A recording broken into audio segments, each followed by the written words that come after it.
Bismillahirrahmanirrahim. Wala tufsidu fil ardi ba'da islahiha wad'uhu khawfan wa tam'a inna rahmatallahi qaribum minal muhsinin. Ayat ini dimulakan dengan firman Allah, janganlah kamu buat kerosakan di muka bumi ini. Maknanya janganlah kamu buat dosa sesudah dibaiki dosa-dosa manusia dengan dikirimkan Muhammad sallallahu alaihi wasallam, diajarkan agama Islam kepada manusia. Kamu dah jadi baik, jangan kamu rosak melakukan dosa seperti dulu. Lalu bagaimana nak jauhkan dosa? Inilah Allah bagi amalan. Wad'u khaufan wa tam'a. Ini kaedah yang Allah ajar kepada kita, bagaimana cara atau kaedah kita nak mengelakkan diri daripada tercebur dalam dosa. Wad'uhu makna ud'ullah. Zikrullah, ud'ullah. Apa beza antara ud'ullah dengan zikrullah? Sama. Ud'ullah itu dalam amalan Allah, itu ud'ullah. Bila kita sebut Allah, ingat tak Allah? Ingat. Bila kita sebut Allah, itu ud'ullah. Serentak dengan itu kita ingat Allah tak? Zikrullah juga. Bila kita ud'ullah, di dalamnya ada makna zikrullah.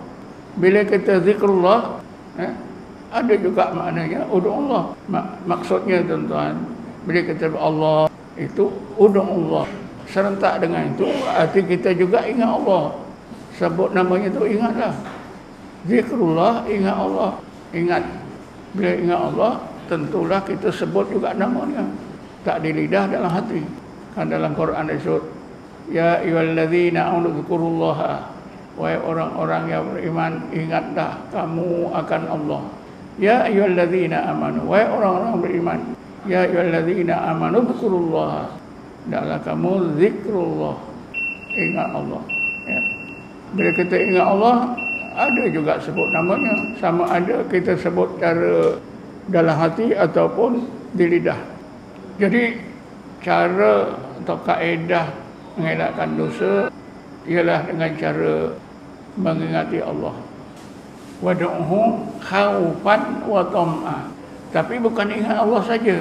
Ingat Allah yang mampu menjadikan hati kita ni khaufan, takut kepada Allah.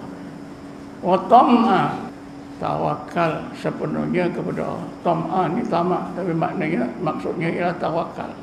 Kita berzikir sebut Allah, Allah, sehingga hati kita ni jadi benar-benar takut kepada kebesaran Allah, tawakal kepada kesembuhan Allah.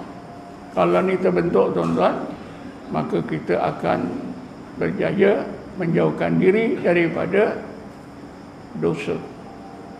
Siapa yang berjaya menjauhkan diri daripada dosa? Dengan cara berzikir sehingga hati jadi khaufan wa tama'ah, disebut pada bahagian akhir ayat itu. Inna rahmatallahi qaribum minal muhsinin. Ialah golongan muhsinin. Golongan muhsinin itulah golongan umat Nabi Muhammad yang berjaya menjauhkan maksiat karena mereka sentiasa zikir dan tafakkur, sehingga hati mereka khaufan wa tama'ah, takut kepada Allah dan penuh tawakal kepada Allah Subhanahu wa taala. Jadi kaedah kedua yang boleh kita gunakan untuk menjauhkan diri kita daripada melakukan dosa ialah kita sentiasa berzikir, ingatkan wujudnya Allah, keagungannya, supaya hati kita menjadi takut hanya kepada Allah. Juga ingatkan kesempurnaan sifat-sifat Allah, rububiyah Allah, sehingga hati kita jadi benar-benar tawakal kepada Allah. Kalau kita boleh melakukan apa yang Allah sebut ini, insya-Allah kita terjauh daripada dosa.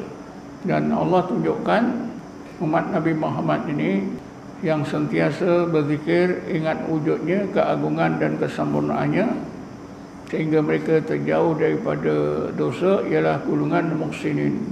Itulah sebabnya di akhir ayat itu Allah sebutkan inna rahmatallahi qaribum minal muhsinin.